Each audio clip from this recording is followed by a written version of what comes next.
Good evening all of you. आज मैं class 12th का अभिव्यक्ति माध्यम का 6th चैप्टर समाचारों के विभिन्न माध्यमों की विशेषताएं समझाने जा रही हूँ।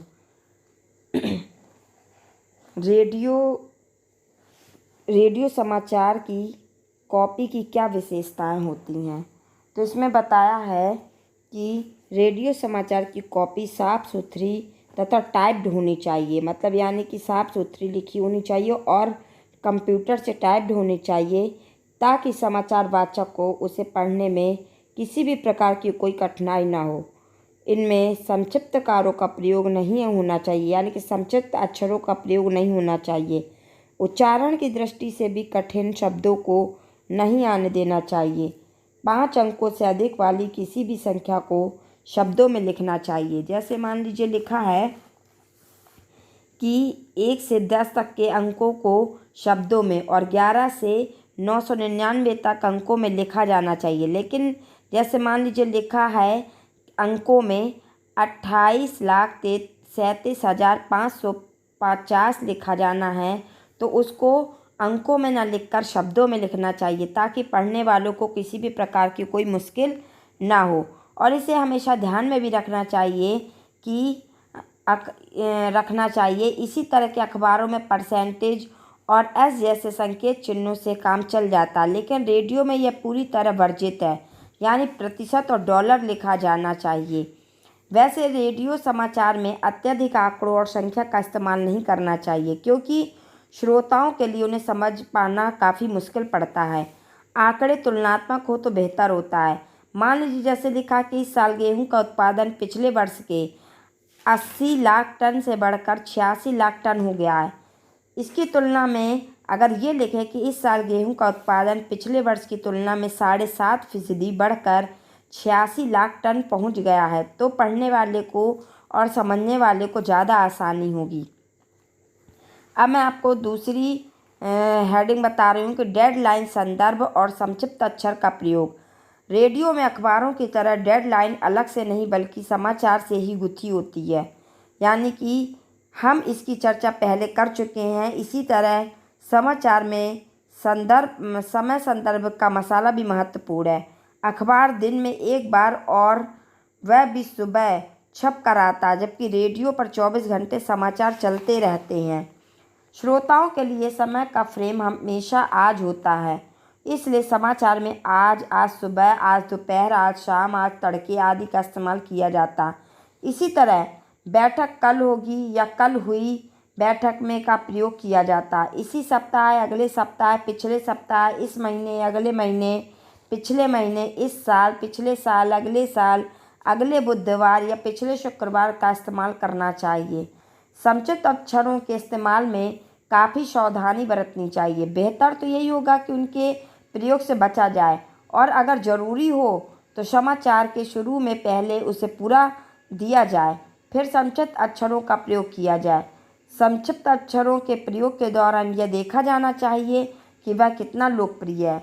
जैसे WTO, यूनिसेक, सार्क, ICICI बैंक का इस्तेमाल सीधे भी किया जा सकता है। अब मैं आपको बताऊंगी टेलीविज़न। जब हम टेलीविज़न लेखन की बात करते हैं तो यह साफ है कि इसमें दृश्यों की अहमियत सबसे ज़्यादा होती है, क्योंकि हम उसमें देखने के साथ साथ सुन भी सकते हैं। यह कहने की ज़रूरत नहीं है कि टेलीविज़न देखने और सुनने का माध्यम है, और इसके लिए समाचार का या आलेख लिखते समय इस बात का भी ध्यान रखने की ज़रूरत पड़ती है कि आपके शब्द पर्दे पर दिखने वाले दृश्य के अनुकूल हो। जिस प्रकार से पर्दे पर जो चित्र दिखाए जा रहे हैं उसके अनुकूल होने चाहिए। अभी तक हमने प्रिंट और रेडियो माध्यम के लिए लेखन की बात बताई, लेकिन टेलीविज़न लेखन इन दोनों ही माध्यमों से काफ़ी अलग है। इसमें कम से कम शब्दों में ज़्यादा से ज़्यादा खबर बताने की कला का इस्तेमाल होता है। इसलिए टीवी के लिए खबर लिखने की बुनियादी शर्त दृश्य के साथ लेखन है। दृश्य यानी कैमरे के लिए गए शॉट्स, जिनके आधार पर खबर बुनी जाती है, यानी कि जो हम कैमरे में जो चित्र दिखाते हैं उसके हिसाब से वो खबर बनाई जाती है। अगर शॉट्स आसमान के हैं तो हम आसमान की बात लिखेंगे, समंदर के हैं तो हम समंदर की बात लिखेंगे, अगर आग लगी है कहीं तो हम उसका जिक्र करेंगे, पानी का नहीं। मान लें कि दिल्ली की किसी इमारत में आग लगने की खबर लिखनी है और अखबार में आमतौर पर इस खबर का इंट्रो कुछ इस तरह का बन सकता है। दिल्ली के लाजपत नगर की एक दुकान में आज शाम आग लगने से 2 लोग घायल हो गए और लाखों रुपए की संपत्ति जलकर राख हो गई। ये आग शॉर्ट सर्किट की वजह से लगी। लेकिन टीवी में इस खबर की शुरुआत कुछ अलग होगी। दरअसल टेलीविज़न पर खबर 2 तरह से पेश की जाती हैं। इसका शुरुआती हिस्सा, जिसमें मुख्य खबर होती है, बगैर दृश्य के न्यूज़ रीडर का एंकर पढ़ता है। दूसरा हिस्सा वह होता है जहां से पर्दे पर एंकर की जगह खबर से संबंधित दृश्य दिखाए जाते हैं। इसलिए टेलीविज़न पर खबर 2 हिस्सों में बटी होती है। अगर खबरों के प्रस्तुतिकरण के तरीके पर बात करें तो इसके भी कई तकनीकी पहलू हैं।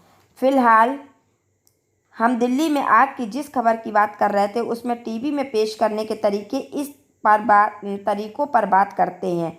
उस पर हम इस तरीके से लिखा होगा, आग की लपटें सबसे पहले शाम 4 बजे दिखी, फिर तेज़ी से फैल गई। निश्चय इस खबर की इससे भी बेहतर शुरुआत हो सकती है, लेकिन दृश्य के साथ बंधे होने की शर्त हर खबर पर लागू होती है। अब मैं आपको बताऊंगी कि टीवी खबरों के विभिन्न चरण क्या हैं।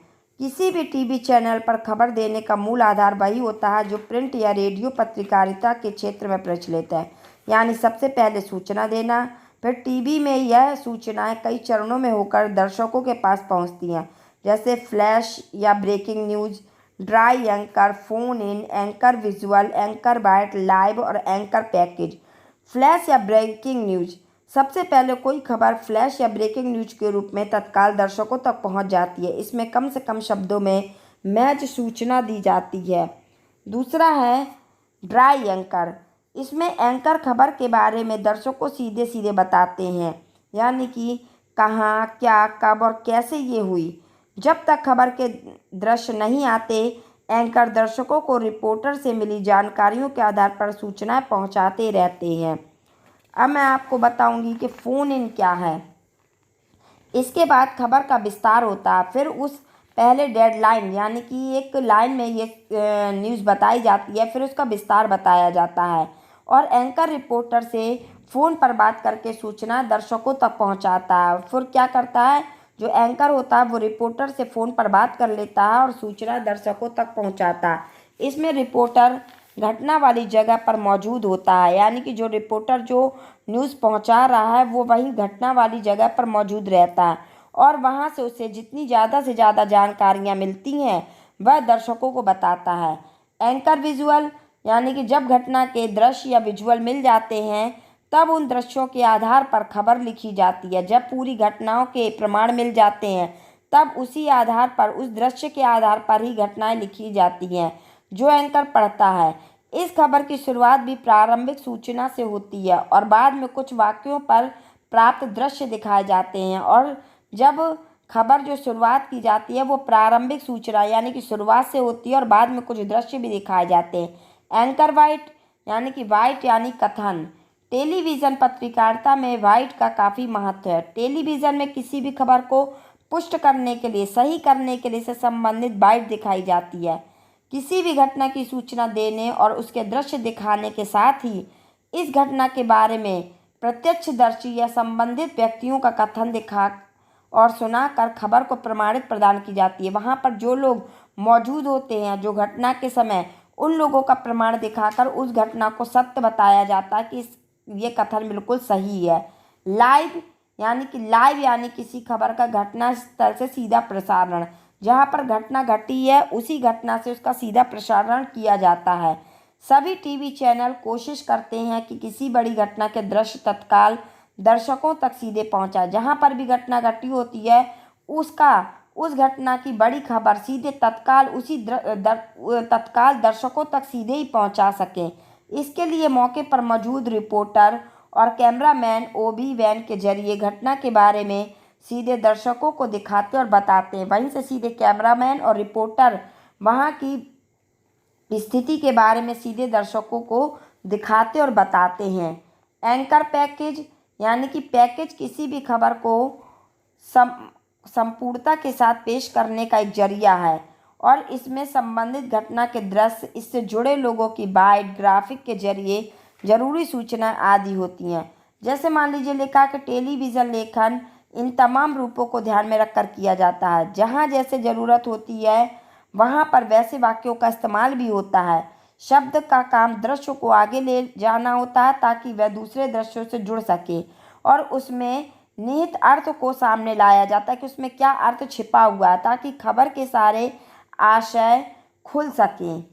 जैसे मान लीजिए लिखा है कि अक्सर टीवी पर खबर लिखने की प्रचलित शैली दिखाई जाती है कि किस तरीके से खबर लिखी जाती है। जैसे लिखा कि दिल्ली के रामलीला मैदान में हो रही ये सभा, या फिर झील में छलांग लगाते बच्चे, यानी कि एक डेडलाइन के रूप में। तो इसको हम लोग ऐसे भी लिख सकते हैं सही मानों में, इन्हीं दृश्यों को अपने शब्दों में ज़्यादा बड़े मायने में देकर इस तरह लिख सकते हैं कि दिल्ली के रामलीला मैदान में हो रही इस सभा में लोग लाए नहीं गए हैं, अपनी मर्जी से आए हैं। या फिर झील में छलांग लगाते बच्चों के शॉर्ट्स के साथ लिखा जा सकता है कि इन दिनों तेज गर्मी से निजात पाने का एक तरीका ये भी है। इस तरीके से दर्शक अपने समाचारों को एकत्र करके दर्शकों तक पहुंचाता है। अब मैं बताऊंगी कि रेडियो टेलीविज़न समाचार की भाषा और शैली कैसी होती है। भारत जैसे विकासशील देश में उसके श्रोताओं और दर्शकों में पढ़ने लिखे लोगों से निरक्षर तक और मध्यम वर्ग से लेकर किसान मजदूर तक सभी हैं। इन सभी लोगों को सूचना की ज़रूरत पूरी करना ही रेडियो और टीवी का उद्देश्य होता है। कि जाहिर है कि लोगों तक पहुंचने का माध्यम भाषा है और इसलिए भाषा ऐसी होनी चाहिए कि वह सभी को आसानी से समझ में आ सके, लेकिन साथ ही भाषा के स्तर और गरिमा के साथ कोई समझौता भी नहीं करना पड़े। रेडियो और टीवी समाचार में भाषा और शैली के स्तर पर काफ़ी सावधानी बरतनी पड़ती है। ऐसे कई शब्द हैं जिनका अखबारों में धड़ल्ले से इस्तेमाल होता है, लेकिन रेडियो और टीवी में उनके प्रयोग से बचा जाता है। जैसे निम्नलिखित उपरोक्त अधो, हस्ताक्षर और क्रमांक आदि शब्दों का प्रयोग इन माध्यमों में बिल्कुल मना है। इसी तरह द्वारा शब्द के इस्तेमाल से भी बचने की कोशिश की जाती है, क्योंकि इसका प्रयोग कई बार बहुत भ्रामक अर्थ देने लगता है। मान लीजिए उदाहरण के लिए इस वाक्य पर गौर कीजिए कि पुलिस द्वारा चोरी करते हुए 2 व्यक्तियों को पकड़ लिया गया। इसके बजाय पुलिस ने 2 व्यक्तियों को चोरी करते हुए पकड़ लिया ज़्यादा स्पष्ट है। भाषा को साफ रखने के कुछ जाने पहचाने नुस्खे भी हैं।